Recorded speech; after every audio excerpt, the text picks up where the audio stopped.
that followed him. Since 2003, there have been more than 350 drone strikes in Pakistan, mostly in the semi-autonomous tribal border region close to Afghanistan. There are no precise figures for how many people have been killed, but estimates range upwards of 1,900, and of those, more than several hundred are believed to have been civilians. Most Pakistanis detest the drone program for the loss of life and because it violates Pakistan's sovereignty. Ministers here routinely condemn them. What I can say today, the world power, the world superpower is having its own way without having any consent from Pakistan.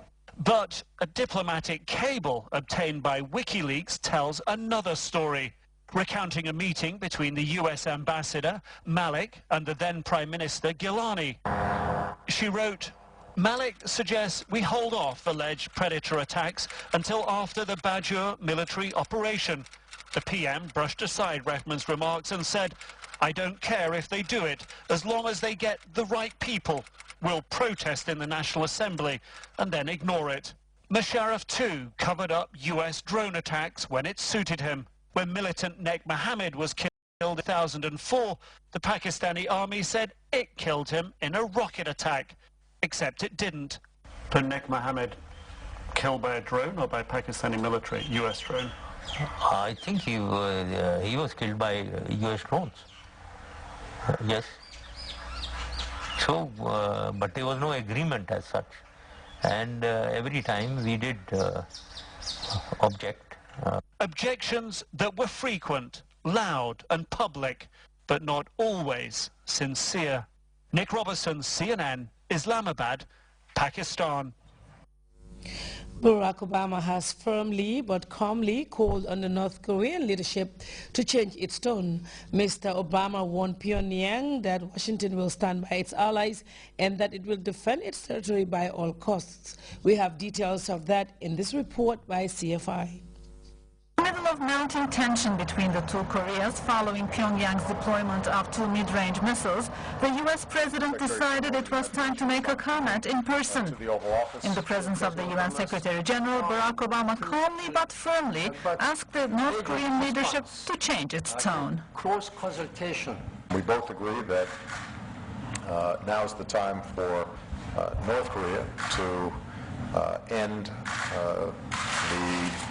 the kind of belligerent approach that they've been taking and to try to lower temperatures. Nobody wants to see a conflict on the Korean Peninsula.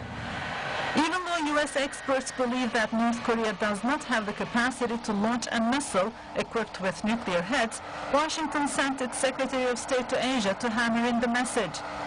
On his way to Beijing and Tokyo, John Kerry made a stopover in Seoul, where his visit triggered a demonstration of pacifists who accused the U.S. of stirring up the tension. Received by the South Korean president, Kerry warned that Kim Jong-un would be making a huge mistake if he went ahead and launched a missile in the direction of Japan or anywhere else. The South Korean Defense Ministry is also skeptical about the capacities of its northern neighbor.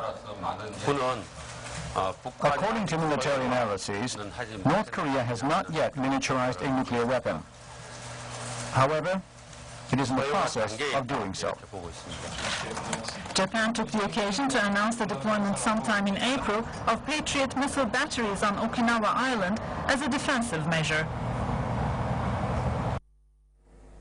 Clashes between students and police in Chile have left more than 80 people injured and 800 more arrested. More than 100 people are protesting for better educational reforms, and Iranians are gearing up for their country's presidential election, with several strong critics of President Mahmoud Ahmadinejad ready to throw their hearts in the ring. For more on these and other stories, we turn our attention to this World News Roundup by Canada France International. The international community. Iran's former chief negotiator in nuclear talks has begun campaigning for the June presidential election. The 64-year-old Hassan Rouhani agreed to suspend uranium enrichment activities following talks in 2003 and 2005. Mr. Rouhani has been a vocal critic of President Ahmadinejad's nuclear policies. Students clashed with police in Chile on Thursday At least 8 people were injured and over 800 detained. More than 100,000 people marched through the streets of the capital, Santiago, to protest educational reforms. Labor unions came out in support of the students. For the last 2 years, students in Chile have protested the high cost and poor quality of education. Demonstrations were held in Rio de Janeiro to protest the private management of the Maracana Stadium, which is to host the 2014 World Cup. Demonstrators want the stadium to remain in state hands. 2 consortiums are bidding for a 35-year contract to manage the iconic stadium. Brazil has already invested more than $600 million to renovate the Maracana.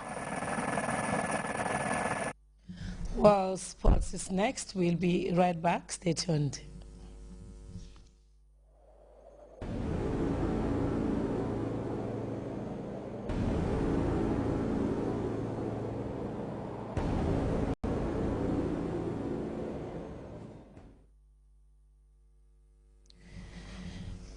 Welcome back to the news. The President, His Excellency Sheikh Professor Alhaji Dr. Yahya AJJ Jammeh, has extended his generosity to Gambian football by donating $100,000 to Red Scorpions and interior female football clubs. This latest support from the President comes days after the 2 female First Division clubs returned from Senegal, where they participated in a regional women's female tournament. Our Famara Kani spoke to Babukar C, media officer for the Red Scorpions, about the donation. When we were called yesterday to attend a presentation ceremony at the Independence Stadium's Friendship Hostel by the minister, who told us that the president have given us a token of amount, for his kind gesture towards the team's performance in Dakar. I will come to that shortly, but as you rightly said, the team was representing the country in Dakar, Senegal, where a team called ASC Sirende Dakar, a Senegalese First Division women team, organized a 7th Nation football tournament in the West African country here. And we've seen the participation of Senegal, Mali, Burkina Faso, Ivory Coast, and Gambia. And unfortunately for the organizers, Burkina Faso and Guinea-Bissau failed to turn up. But it was a respectable and a successful performance. And of course, the organizers, for the first time, though we expect some hinges here and there, managed to tackle all their problems, and it was successfully played to the final. So the girls, as I said, they were very yesterday at the Independence Stadium, receiving $100,000 from the president, which I must say is a motivation, for these girls who went out for the first time. Some of them for international time and playing at night football and other things. They had a lot of experience there, coming with that journey. Just within 48 hours, you call again and say the president is giving you this amount. To be honest, it's just very welcoming by the team and officials of the team and players. And we are praying for His Excellency, for his long life and continued support to the development of sports, especially women football that he has started. Okay. Babukar C there, media officer for the Red Scorpions, talking to GRTS's Famara Kani. And before we draw the curtains on this newscast, a quick reminder of our top stories. Taiwan has given close to $900,000 for the rehabilitation of the old police barracks in Banjul. A fatal road accident around a coconut residence in Kesaring has claimed the lives of 3 people, with 2 others sustaining injuries.